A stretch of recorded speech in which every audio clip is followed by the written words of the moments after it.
fight's not over. Stop the fight! People. Everybody, I come here for everybody. Kill everybody. I'm the champ. I'm the king. Kill everybody. Ah! All right, guys, welcome back to Broke Bets. Lane here with you, of course. Got my guy Carson with me as always. Yes, sir. We are back. Yeah, came off pretty much an even card, minus 0.08 units, so pretty much even, barely lost. Moving on to this card. And of course, check out that Patreon. I got 3 bets posted, like 2 more planned that you guys can go check out. So get out there and get those early betting lines and beat that line movement. And of course, here we are, UFC Vegas 85. Starting it off with a horrible fight. We have Thomas Peterson versus Jamal Pogues. I'm going to go with Thomas Peterson just because of aggression. I actually think he's probably the worst fighter in this scenario. Has a wrestling background, but it's going to be a little bit harder to implement when you've been throwing around dudes that don't really have much of a grappling background. He faced Mexican, or maybe just Latino, I don't know if he's Mexican, Chris Barnett and Chandler Cole. So I just feel like Jamal Pogues doesn't show enough aggression to win a fight like this. He sits on the back foot, and Mick Parkin was easily beating him on the feet. So what are your thoughts here? Yeah, I mean, just based on aggression and finishing potential, I think got to go Peterson here. But Peterson, of his 8 wins, 7 are by first round KO. So I mean, it's it'll be interested to see if it goes longer, how well his cardio will hold up. The one fight that did go longer was against Waldo Cortez Costa, and he lost that fight by a 3rd round KO. So I thought, considering his style, I thought his cardio actually looked decent. Like, if you're a heavy grappler when you're pushing people up against the cage, you would expect to lose a lot more energy. He doesn't actually get as tired as I thought he does. He's got also I mean, he's still only fighting 5 minutes, 6 minutes. So if it gets a little longer than that, we'll see. Yeah, he looks like a farm boy. He looks like Bryce Mitchell if Bryce Mitchell gained 100 pounds. So, we'll see where Pogues weighs in here. He's been, in his last fight, he weighed at the limit 266 against Parkin and looked horrible. And before that, he was 250. So he used to be a light heavyweight, I believe, too. Yeah, and then 2 or 3 fights before that, he was at 205. So yeah, this guy's all over the place with his weight. So I'm not high on Pogues either, just because I think he was just signed out of pity when he was on the Contender Series. He had a horrible performance against Renato Jr., who was a light heavyweight. He couldn't do hardly any damage to. So he's got a decent jab. He's got decent takedowns of his own, but I'm going to take the aggressive fighter. So Peterson by decision. Okay, for the next fight, we have Marquel Mederos versus Landon Quinones. I'm taking the Jakar close look-alike here in Marquel Mederos. I just think that he looks extremely good as a fighter here. He's got really dynamic striking, and it looks to be just like a very complete game. A Factory X fighter, training with people like Chris Gutierrez, Jonathan Martinez, these great kickers. And one of my notes on Mederos is how high level his feints were. In his Contender Series fight, just had his opponent guessing when he's coming in, and he was just on the front foot, putting him on the cage. And we just saw Landon Quinones get backed up for 3 rounds versus Hackparast, where he just couldn't work his way into the fight other than a leg kick. And I think Mederos switched stances so much, it's going to be really hard for Quinones to deal his way in this fight, and I think Mederos is just going to be too dynamic on the feet and find a knockout in this fight. What do you think?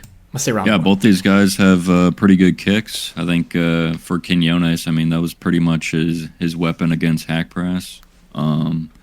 Hackparast was able to get on that pressure game and kind of eliminated that. So, yeah, I mean, Mederos showed pretty good pressure and switched in his stance, and he set really good traps. And like you said, his feints were really good as well, and he's good hands, good kicks, all-around good fighter. So, yeah, and he's a finisher too. So, I like him quite a bit here. So he reminds me of Marcus Medee in a lot of ways in his fight style. It's just very good movement up until his hard-hitting strikes. He's got low hands to be one of his downsides, but when he's on the pressure, it's kind of similar to like even what Peyton Talbot does, where his hands are down, but he's just coming after you moving forward, that he's going to break you down. And Quinones, I think he's got good fundamentals. I think a lot of that is there, but I don't see much follow-through on his strikes. And I just think Mederos is going to be a step ahead. So had to bet Mederos in this scenario. And I would advise people to not over-bet a fight like this, because you got two young guys, if you're on either side. You just haven't seen enough high-level film of them, so just keep it light. But yeah. Anything else here for you? no. All right, Mederos KO round 1. Okay, for the next fight, we have Julija Stoliarenko versus Luana Carolina. Man, let's just get through this one. We're going with Luana Carolina. Stoliarenko is a first-round armbar or bust type of girl, and or first-round submission. And Luana Carolina is going to be a little bit taller, a little bit harder to get down. They both aren't very good. Luana has got no power on the feet. She's high volume. She yells a lot when she throws strikes, and she misses a lot. But I do think rounds 2 and 3 could get pointed her way just because of her volume. So picking her by decision. Yeah, when you say Stoliarenko first round sub or bust, you're not kidding there. So of her, she has 11 wins and 10 of them are first round subs. So yeah, I mean, she really is first round sub or bust, and I think Carolina will be good enough to not get subbed here in that first round and win a decision. Yeah, what do you like? Stoliarenko weight cut problems in her past as well. I don't know. Not a great fight, but yeah. Anything else from you? Nope. Hell no. All right, Carolina by decision. Okay, for the next fight, we have Blake Bilder versus Yeong Lee.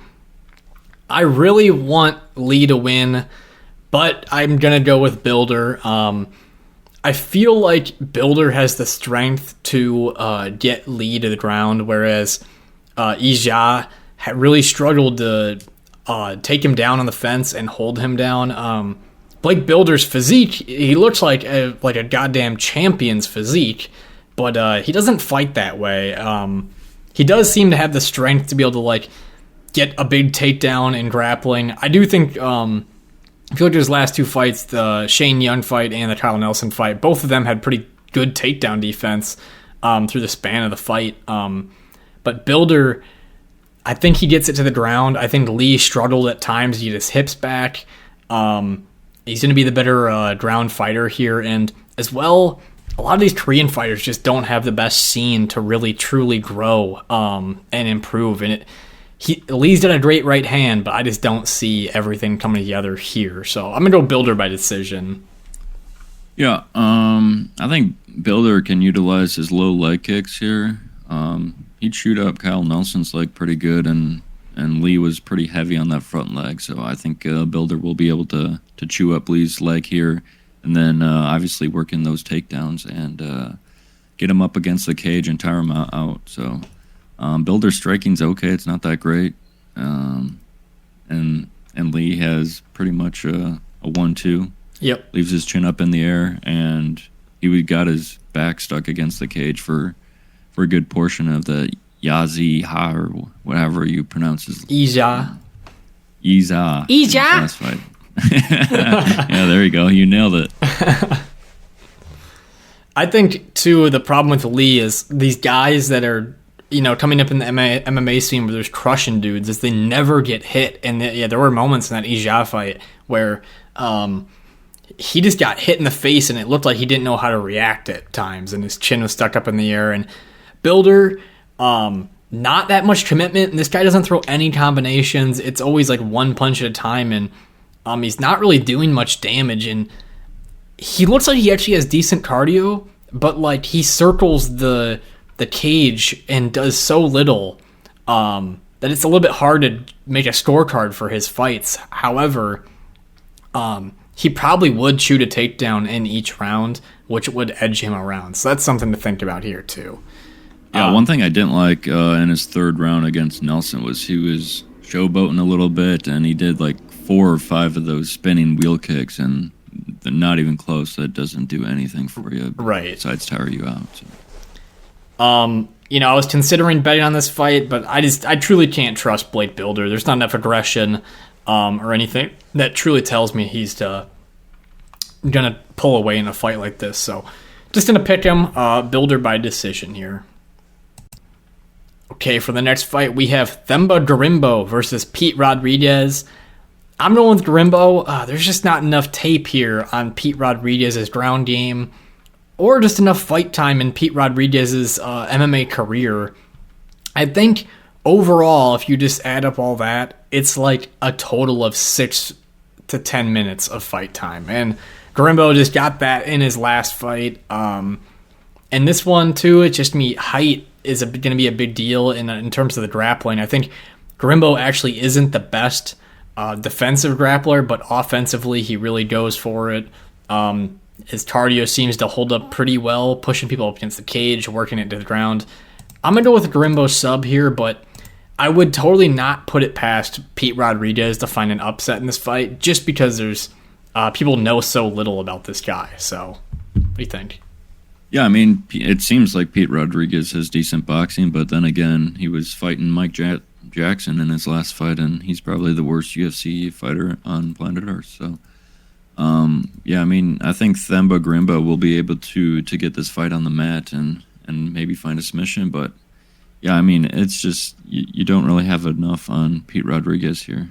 Like you said, he's 5-1 and has like 6 minutes of total fight time. Well, so. One of my notes on Pete Rodriguez is how can you judge a guy that lost to JDM and beat Mike Jackson? That's like the polar extreme of a great win versus a loss. Like, you can't judge either one because it doesn't help you. Exactly. You're kind of stuck here. I would not parlay Gorimbo. I would not put any money towards it. He's got a nice reach advantage, nice height advantage, kind of a kickboxing background, but he does look like he is somewhat hittable, and Pete's hands don't look bad. He was hitting Jack Della with some he seems punches. like a decent boxer. Yeah. Other than that, that's what I got to stick with right now. So, Gorimbo, submission, round 2. Okay, for the next fight, we have Charles Johnson versus Azat Maksum. Taking Azat Maksum here. I think Charles Johnson's a decent fighter. Obviously, as we've seen, the grappling is kind of his low point. It's just if someone's a much better wrestler than him. But Azat, I think this dude has a really good striking game, and in your UFC debut, you're up against Tyson Nam, who isn't phenomenal, but is just known as this counter striker who's a little bit harder to put away. And Maksum, although it was a split decision, I thought he fought well. He's got really good movement. His feet move really well. And I think that he's just going to be a step ahead of Charles Johnson this whole fight. You look at Charles Johnson's fight versus Zhalgas Zhumagulov, where he really struggled to even deal with his speed in that fight. So I think Maksum can stay ahead in this fight, and then also maybe mix in some takedowns in every round. So go with him by decision. What do you think? Yeah, I mean, Johnson seems like a slow starter. He doesn't really, especially in that last one against Estevan, he started really slow, and then in that third round kind of went for it. So he knew he was down two rounds in that fight. So I like Maksum here quite a bit. Yeah, I mean, it's a tough first fight. You're fighting Tyson Nam, who was kind of on that edge of top 15 area. But, yeah, I mean, Maksum has a pretty good jab and a teep kick, and he seemed like he had a pretty good IQ. Like, he would get takedowns with 30 seconds left in the round and just really put a stamp on that round and secured those rounds for him. So he seemed to do pretty good damage with his jab, really quick and fast. So I think he's very well-rounded, and I think he can win a decision here. Yeah, a nice stiff jab. Yeah, and Charles Johnson just like you just said with the Estevam fight, one of his biggest problems is not putting it on people enough late in fights. And, when people are tired, like Cody Durden, Zalgis, and all these, he wasn't able to finish people in round 3 when they're exhausted. And even a loss to Ode Osborne, he struggled with a lot of Ode's strength in that fight, who notoriously has a horrible fight IQ. So, 15-0 or 17-0 record, got to stay with him here. Yeah. Anything else here? No. All right, Maksum by decision. Okay, for the next fight, we have Molly McCann versus Diana Belbita. I'm going to go with Molly McCann.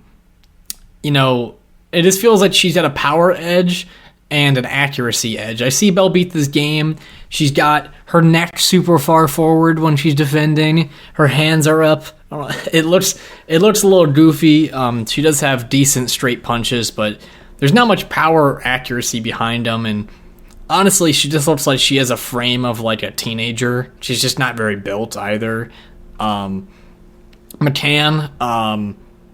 also a lesbian, gonna work in her favor. I'm not sure about Belbita, but feels like McCann can just land the heavier shots into a decision here. But yeah, weird placement for this fight. What do you think?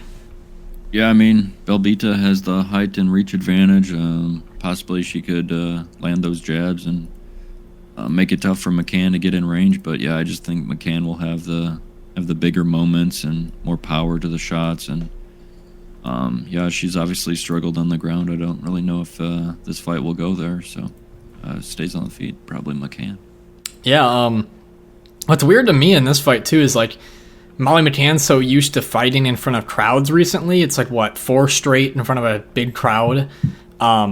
All of a sudden she's in the apex with no one cheering her on. So I'm kind of curious what her aggression will look like in a fight like this where it's so damn quiet.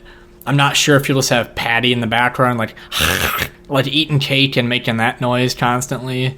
But yeah, feels like McCann that is can pull true. it.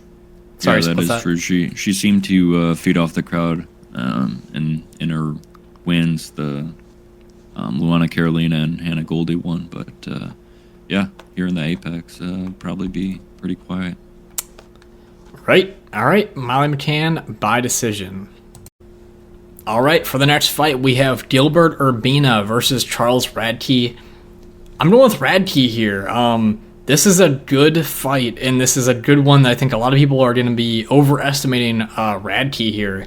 Urbina, people know him because he's a tough fighter, and he just came off a performance against Orion Kose, who is terrible, and couldn't throw many strikes, and it wasn't that hard of a pick for people to make. But in this one, I just don't see Urbina protecting his chin enough, and Charles Radtke has a nasty left hook. And as we saw even with Gilbert Urbina and facing Trayshawn Gore, he got dropped flat by a left hook. And if they go 50-50, I see him winning in that exchange. So yeah, I'm going to go with Radtke by a first-round knockout. As for the grappling, could be a little bit harder in this fight because of Urbina's size. So I'm not going to favor anyone in particular.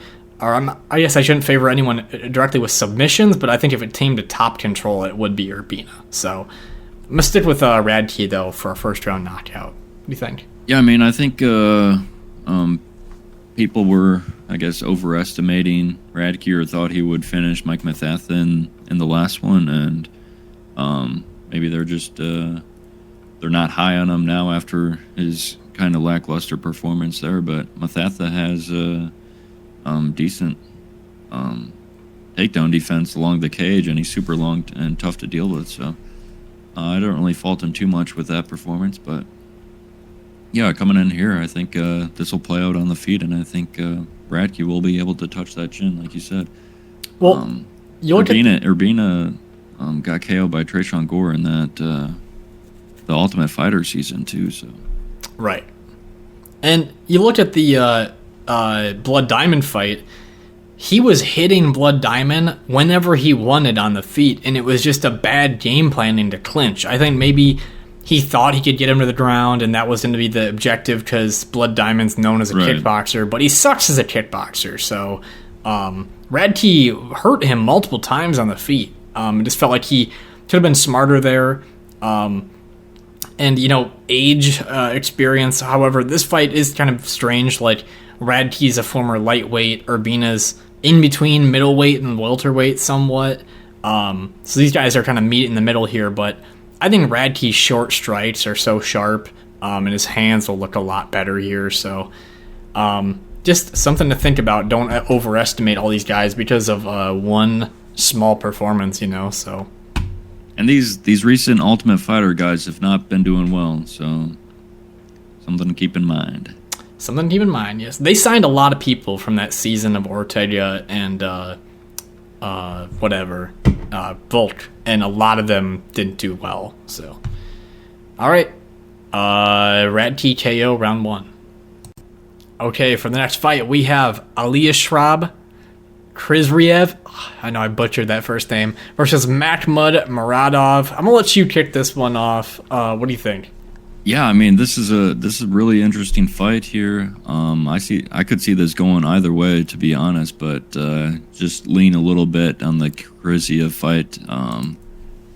Looking at Muradov in his 2 fights ago against Araujo, he did a pretty good job. I bet Araujo on that one, and Muradov seemed a little better than I anticipated on the ground in that one. And Khizriev, we all know he's probably going to try to wrestle here, but in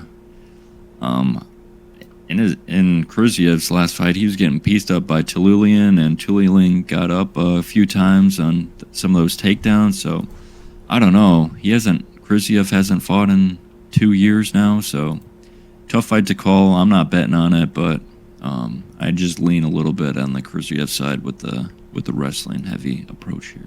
Khizriev's history too. A lot of layoffs here. You have a 2-year layoff, 1.5-year layoff, and then beyond that, it's like a 2-year layoff. So not much activity in all that time. He's an undersized middleweight versus a very big middleweight. So I agree, it's a very strange matchup. I do think Khizriev could be good enough in the striking to hit Muradov a lot here. Just, Tulian, he isn't a great fighter, but he does have kind of like decently straight punches, and Muradov charges up that right hand so much that you can probably see it coming. So I wouldn't be surprised if Khizriev got out of the way and was able just to kind of do what Azat Maksum's going to be moving. They kind of move similar, both of them. But I'm totally with you on it's a dog or pass fight for sure if you're betting this fight. It's Muradov's power versus, a smaller guy. And as we've seen with smaller guys that, need to take down the taller opponent, it's really hard to hold down that tall dude. So, not much confidence in Khizriev here. So, any more thoughts? Yeah, just looking at the line, I saw it at minus 155 last week. Now Khizriev's up to minus 190, so I don't know. I probably imagine that would continue to rise, but I'm not confident at all in either one of these guys, so a tough fight if you're betting on it. I agree. And I wonder if the line would be even bigger if Muradov's nation of origin wasn't Uzbekistan. I'm curious if it was like same guy, but say he's just from a different country. I think they would even give Khizriev bigger odds, because I hope you guys know what I'm talking about. It seems like there'd just be more of a Russian bias in that instance. But all right, Khizriev by decision. Okay, for the next fight, we have Viviane Araujo versus Natalia Silva.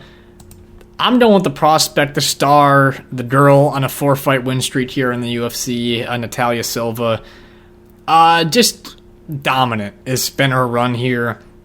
And it looks like the complete package as a fighter. She's got the kicks, she's got the punches, she's got the takedown defense, she's got the offensive grappling in her back pocket if she wants it.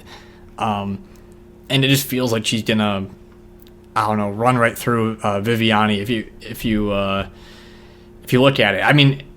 Araujo's kind of background is being a pretty brute girl. She can wrestle when needed. She's got decent power, but I think she's going to be a step behind, and I actually could even see her getting rocked in this fight a couple times, if not finished. So I'm going to stick with Silva by decision, but I would not be surprised if Silva knocked her out.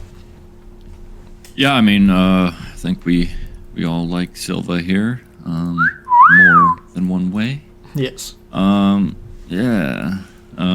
Yeah, she's pretty much the complete package. She's really good footwork as well. Throws those kicks really fast striking, good takedown defense, very good takedown defense. So, yeah, she's the complete package here, and I think she conquers another step here and makes her way farther into the division. What is this? The number 7 flyweight, Viviane Araujo? I don't know her number, but yeah, she'll be climbing up there to top 10 for sure. I think 10-year age gap as well, so something to think about. And then the one thing that does worry me a little bit, Natalia Silva, is we haven't seen her get hit here in the UFC that much, and that's still up for question. But hey, she's doing it so well. Who knows if she even gets hit again? So yeah, I mean, she has really good head movement. I just remember, especially, I think it was the Jasmine fight. She was really hard to believe that she was like a plus 250 in that fight. Looking back on it, right? Yeah, that her footwork and her head movement was pretty darn good. And everyone thought that Jasmine was a trash can after that fight because no one knew how good this girl was. So exactly, interesting how things work out. And that's what I'm just kind of talking about with Radtke and Urbina, is that, you know, you have your initial judgment of these guys. You never know. So, all right. Silva by decision. Okay, for the next fight, we have Randy Brown versus Muslim Salikhov. We broke this one down a month ago. We picked picked Muslim Salikhov last time. Picking him again by a first-round knockout. He is such a good round one fighter. Obviously, his age is a concern, but Randy Brown has just been putting on these mediocre fights and barely edging them out over the past, 4. Obviously, they've lost to JDM, but barely winning these fights. And, a common theme I hear when people talk about a fight like this is, well, Randy Brown has such a big reach advantage. Well, he has a reach advantage on anyone he faces, so it's not too uncommon for him. And Francisco Trinaldo, a 43-year-old, 44-year-old when that fight happened, debatably won that fight. And I bet on Randy Brown in that fight, and I thought Trinaldo won. He's showboating when he knocked him down, and Trinaldo was able to recover, get back up, stay in the fight. Salikhov as well, survived Nicholas Dalby's cardio in rounds 2 and 3, whereas we just saw Gabriel Bonfim get broken down by it. So I thought Salikhov actually fought pretty well in that fight, and if you look back, the first round, he was looking like a superstar. So, yeah, I'm going to stick with Muslim Salikhov. What do you think? Yeah, I mean, Salikhov's obviously hot in that first round and can knock anybody out in that first round. I think Randy Brown doesn't really put his stamp on rounds, like you said, with showboating. Yeah, I mean, can see Salikhov going out there quick and Randy Brown going out there slow, trying to find the range and just pattering with him, and Salikhov can knock him out there. And Wellington Turman debatably beat this dude. Like, Randy Brown only won the fight because he pushed the dude up against the fence. And Wellington Turman is just known as, kind of one of the cans of the division. Salikhov, I think the only thing that scares me is that he is a good grappler, but it takes all the energy out of him. So I'm kind of hoping he just tries to stand and strike at range, because that's where he's a star. So heavily underestimated, in my opinion. I totally get the age gap is a concern, but at his old age, I think Salikhov has fought well for his time in the UFC at that age. So, also fighting, in my opinion, some pretty damn good fighters as well. So, anything else for you here? Nope. All right, Salikhov KO round 1. Okay, for the next fight, we have Renato Moicano versus Drew Dober. Going with Drew Dober here. I see this fight as a stand-up war, as is, and Moicano being the ground game guy. doesn't have the best takedowns. They're still pretty good, but I think Dober's experience and his size will be hard for Moicano to get him to the ground. And I think Drew Dober, when it comes to who can take a hit and hit hard, I think Dober can win that battle here. And Dober, you know, for how big his head is, fire hydrant head, all of those things, one of the problems is he does get like I wouldn't say like rocked per se, but his legs do somewhat take it even when he does get punched, you know, versus Brad Riddell, versus Terrence McKinney, versus Matt Frivola. You know, he's been a guy who's gotten knocked down times before. So, but I do think Moicano doesn't protect his face well enough, and you're facing the KO king of the lightweight division, and I just got to take Dober here. So, what do you think? Yeah, Moicano's coming off of a surgery as well, too, so something to keep in mind. Coming off in an injury, maybe he starts a little slow and get his feeling, and Dober can come out quick and you know, land that death punch. He's got incredible powers, obviously. Like you said, got that good chin as well. He's got low center of gravity, so I think he'll be able to stop those takedowns, and he's decently strong as well, too, so... if he can stop those takedowns, I think he can win it on the feet and probably by KO, most likely by KO. Yeah, weird thing about Dober, too, is he's only got really one punch. It's kind of hard to, like, believe, but, like, it's literally, like, right jab kind of hidden, and it's just left cross right behind it every single time. And, in that, like, for example, in that Bobby Green fight, he just did it as many times until it finally hit Bobby Green and it was lights out. So, Moicano, I actually think Moicano has very underrated power himself. Like, at the end of his punches, there is a thud to his punch. And, you know, Brad Riddell, you could see that when it impacted his face. And Alex Hernandez, too, the finishing sequence where he kind of hit Hernandez and he's moving away until he took his back. I mean, there's a real thud to it. So I wouldn't be surprised if Drew Dober gets hurt in a fight like this versus a guy like Moicano. But I think also we talked about Drew Dober, his body work is great as well. His ability to take his left hand down to the body and even mix up a head kick. I think that's a great option for him. So I also, looking back, you know, I know it's short notice versus RDA, from Moicano, but he could not get out of the way of that left hand of RDA. And I think if that's an issue, you're going to have also just bigger issues with bigger power here with Drew Dober. So it's a great fight. I love the fight. So I'm going to go with Drew Dober, though. What do you think? Yeah, a great co-main event. Looking forward to it. Yeah, I mean, Dober will just have that feeler out with the right hand and then come with that left hook or left cross or whatever you want to call it. But yeah, it's a touch of death, really. He's got like one of the most insane builds. Just like the thickness of his legs. He's got a very him and Michael Chandler have very strange fucking builds. But this built perfectly for a division like this.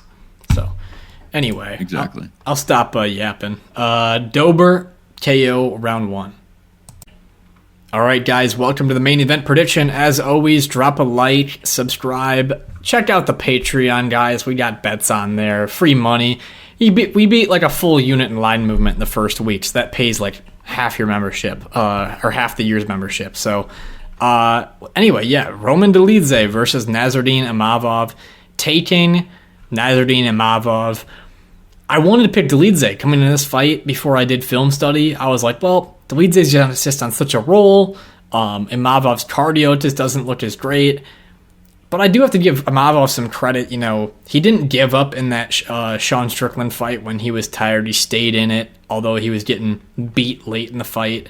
And I think his cardio, maybe when grappling is going on, would make the expenditure faster. But he just looks so much faster than Dolidze, in my opinion. And Dolidze is, you know, he's the harder puncher. He's the better jiu-jitsu, but he's such a brute, and he looks slow because of it. And, you know, it's an interesting fight because of that. It's speed versus, you know, power. And, yeah. And it's kind of more power and grappling in a way. But I've seen, you know, Dolidze came through as an underdog multiple times, so I can't bet in Imavov's case, I don't feel comfortable with it. And people have taken him to the ground, which is also an issue because you shouldn't take a guy like that to the ground. But I'm going to go with Imavov by decision. I feel like he just outpoint him here over the course of 5 rounds. Yeah, I do feel like if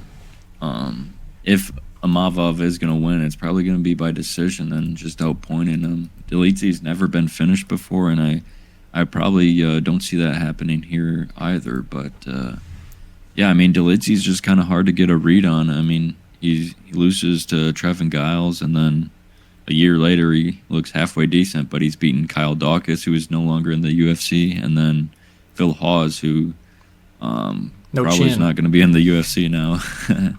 After his last 3 fights or so, he's been KO'd. So, yeah, I mean, I just have a hard time getting a read on Dolidze. He has incredible power and pretty good grappling as well, but he's 35 now. What is Imavov, 27, 28, somewhere around there? Yeah, so younger fighter, he's probably improving a lot more as his fight camps go on, too. So, tough fight to call, really. I look at Dolidze's game too, and he just throws hook after hook in that fight versus Marvin Vettori. There is no setup to any punch. And I think Imavov's going to see everything coming. One of the hard things for this fight is it is in the small cage, which is just going to favor Dolidze by tenfold. So, it's a little bit harder of a matchup for Imavov in that sense. I could see why people lean Dolidze in a fight like this. I haven't seen him shoot too many takedowns, which makes it hard to see this fight hitting the ground. And Imavov, he hit Strickland more than Adesanya. I know Strickland's on short notice, but he was hitting Strickland with a fast jab and his straight right way better than someone like Adesanya did. So I don't think people should just shit on Imavov because of that Strickland performance. I think he's still a solid fighter. So, any more thoughts here? No, you nailed it there. All right, simple as that. Imavov by decision. Okay, guys, welcome to the UFC 297 recap. Like I said, we pretty much went even, down 0.08 units, and went only 4 or 5 for 12. So it's not very good picks results, but there were a ton of fights that could have swayed either way into the judges' decision. And let's just start it off. We got Saidi versus Ramon Taveras, and I thought Saidi won the fight, to be honest, but it was a close scorecard. Taveras had a knockdown in round 2. He clearly won round 1, I thought, and then Saidi won round 3, no doubt. So, weird fight. I saw a judge gave Taveras round 3, but strange one all over the board. I thought that Saidi won 2 and 3, but in a close fight, it was a good fight. Taveras pulled through, so got it there. Chris Curtis, Mark Andre took Chris Curtis. He won. Kind of a Chris Curtis-like fight, though. A little bit closer than you want it to. He didn't get enough output, I don't think, in the first 2 rounds, but still won. Debate. I don't think it should have been a split. Arnold Allen versus Movsar Evelev. Got Allen wrong. However, I still feel like he has quite an argument to win that fight. I mean, apparently the knees were illegal because in Canada, that's their rule set, but those are just kind of bullshit things that the rules can be different that far apart, because I don't think the refs even know what the rules truly are in Canada when they were there. But, the knees incident, and I do feel Evloev, he went 1 for 9 on takedowns in round 1. There's no real control there. Allen was getting up. I feel like Allen was landing the bigger strike. So I think round 1, round 3 could have easily been Allen's, but the judges just didn't see it that way. Grappling still reigns over defense and grappling. And then got Strickland wrong, and that was just, it's going to happen. Strickland just didn't fight for it enough in the end, and the headbutt, I know that's a big scenario. I'm not going to lean into it too much, but a little bit unfortunate. And, but yeah, I think he could have done more to win still, but I wasn't surprised that he lost. What were your thoughts on I mean, all those fights, I felt like all of our bets could have gone either way. The Taveras-Saidi, I felt like that could have gone either way. Chris Curtis, I definitely scored it for Curtis, but The way the judges were scoring fights earlier in that fight, I don't know. Right. Like, I was Sean Woodson and Jourdain a split decision. Yeah, I don't know how that one was. Yeah, I mean, the scorecards that night were all over the board. It was, definitely tough to have any confidence if it went to the judges' scorecard. So. And like even the Brad Katona fight, I had to watch that one with no volume, but I couldn't tell. Like I still thought Katona was ahead. Maybe I was missing something, but I didn't bet it, so it wasn't really a big deal for me. Mike Malott shit the bed. I mean, Christ Almighty, lost to Neil Magny. He was minus 2,800. I looked at the live odds after round 2.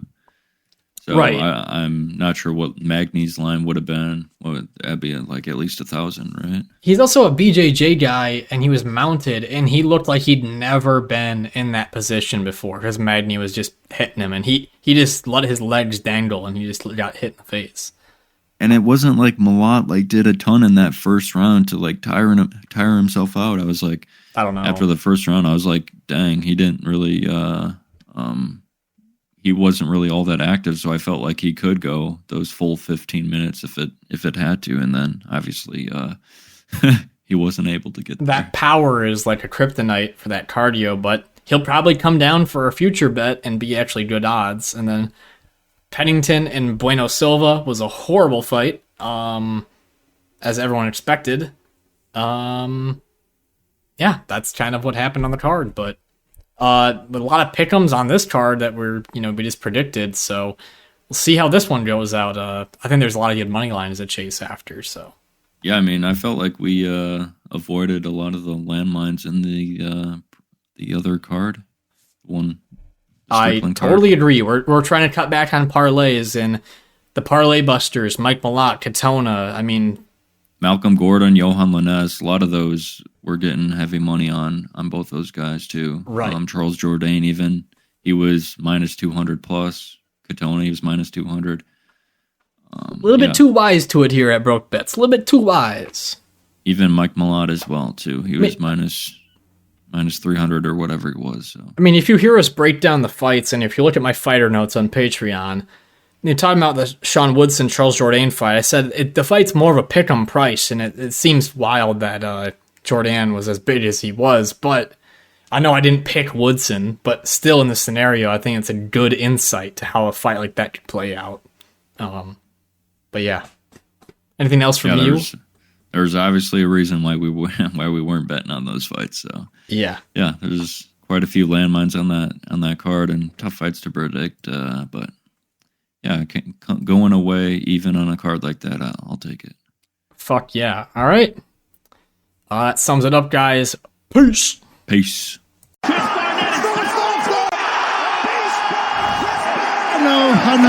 know. It doesn't matter from the trenches. I'm built like this. Don't doubt me, I couldn't do it. The odds said I couldn't do it.